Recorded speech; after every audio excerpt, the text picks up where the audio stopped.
Our favorite things in life are traveling the world Fine dining. and exploring the great outdoors. We're not going to let anything stand in the way of doing the things we love to do. Not migraines. Not allergies. And certainly not a tight production schedule or budget. And cut. Moving on. So if we want to ski the Alps And stroll the canals of Venice. and watch the sunset from a Hawaiian beach, All from the same location. now we can. Side effects may include more efficient production schedules, much smaller production expenses, and total creative control of environments.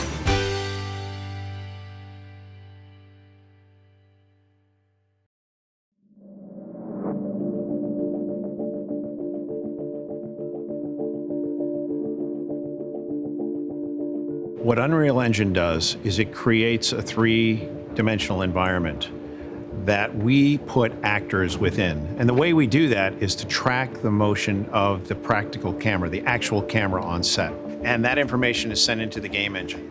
And the game engine then adjusts the background, adjusts the parallax and the perspective of the background so that the images projected on the LED screen behind the actors look correct for where that camera is in space. And that's what makes it look real. The sun is up over here? Yep. Okay, can you bring it back around behind us just a little bit?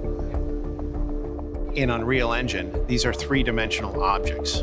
There really are no limits to what you can move around, what you can do. You can rebuild the set, and you can rebuild it quickly.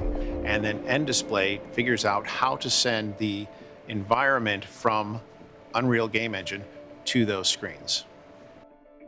To make all of this come together and work properly, you have to have a lot of processing power.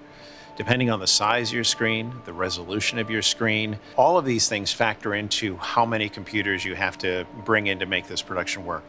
But all of these computers are working together to project a final image so that it can be captured in camera. Move. Action.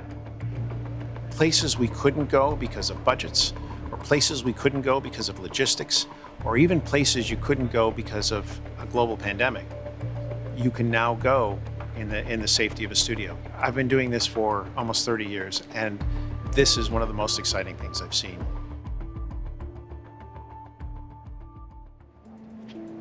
All right. Stand by and move. Action. The MOSIS system was really the missing link as we were building our virtual production pipeline, and that it's really critical to get real-time camera data into Unreal so that the Unreal camera can basically match the real-world environment. Currently on our main stage here, we have 300 little, what they call stars, which is basically a highly reflective sticker. And we map out the exact position of where those stars are. Then on the camera, we have a little sensor that has a little LED ring that puts light up, and then there's a camera that basically sees the stars. We have an Ethernet that comes out of that, and it's constantly sending out positional data into the Unreal Engine. This includes rotation, pan, yaw, tilt, boom, but also lens information like zoom and focus. Okay, stand by and action. The MOSIS wants a minimum of 12 tracking points active at one time. So by having so many stars, we're guaranteed that we have more than enough to capture 3D camera motion in any orientation. This display shows us the output of the sensor that's seeing the stars. And you're seeing them move in real time. So it helps us make sure that the system is completely calibrated. Show me 55. 55, stand by, right there.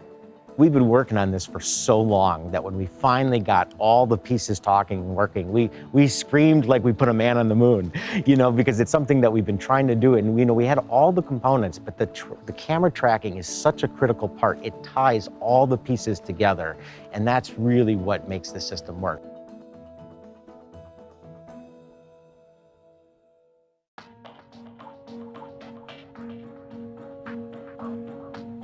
Let's grab the sky atmosphere and push the white a little higher.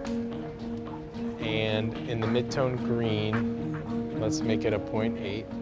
As a DP, there's several things that are really exciting about virtual production. Active lighting is really exciting. being able to use the walls themselves to light things you would normally have to avoid. And it also gives me a whole nother level of control, because now I can control what's happening in the background, and I can control that separately or in conjunction with what I'm actually filming in the studio. And where he looks when he puts them on is important to get the most out of the reflection. So he needs to keep his gaze this way and then step off. The ski goggles was one of my favorite parts of today, actually, because when he lowered them into place, what you're seeing is really the environment that he's looking out at. And normally, if you were to try to do a shot like that in the studio, they would have to comp that in later and or remove our own sources that are actually in there. So that was really cool to see. Okay, we're moving on, thank you. Going to the beach. In that case, the wall was truly providing the majority of the light that was on the subjects. Grab the sand and give me a 1.6 on the sand. And a lot of our other shots, the wall is an important background, and we are bringing in our own lights to match the environment that they're in.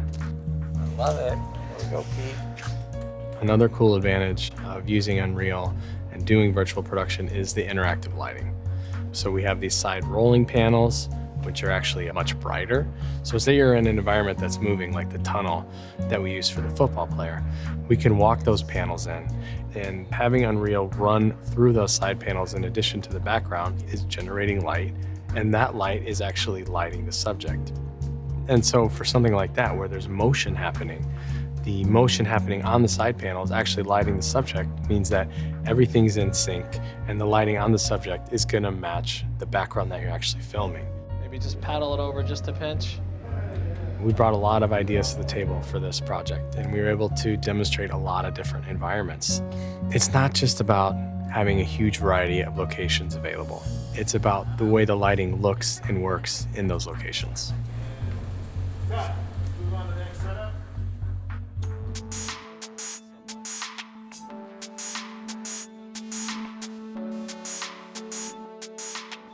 I think my favorite environment was this beach one that we just did, especially because in all the other environments we were still using a standard floor, but to actually fill in the sand and have a sort of tactile connection to your setting as well, that was really transformative. Plus, it was one of the few scenes where we were facing towards the projections. Versus a green screen where you're kind of looking around and all you see is green, right? It was so fun to actually get to see the space that we're playing in. All right. All right, we're moving on, thank you. Next up is City Park. When it's a green screen, the props go down, the sets are built, but there's nothing to respond to. So this is really nice to work with because we can see exactly in real time what it's going to look like. Watching it all kind of come to life together is pretty exciting. If we had to do a comp of this on a green screen, we may even have to pull the glasses completely. Now, everything that the glass sees, especially if the camera's moving, is all just the actual world. We can use all the same lighting, all the nice spectral things that are happening on the bottle and everything else. We can happen anywhere, and we can take you to different environments. I think the coolest thing about this technology is that even though there's a lot of complicated things going on, the camera is just shooting like it would on any other location. And so when you walk to the monitor, what you're looking at is what the camera's recording. It's not something that's composited later. It's not something where you don't know exactly what you're lighting for. It's something that's really there and tangible, and you can see it right away. This last week has been absolutely amazing. This technology allows your creativity and imagination to take you anywhere.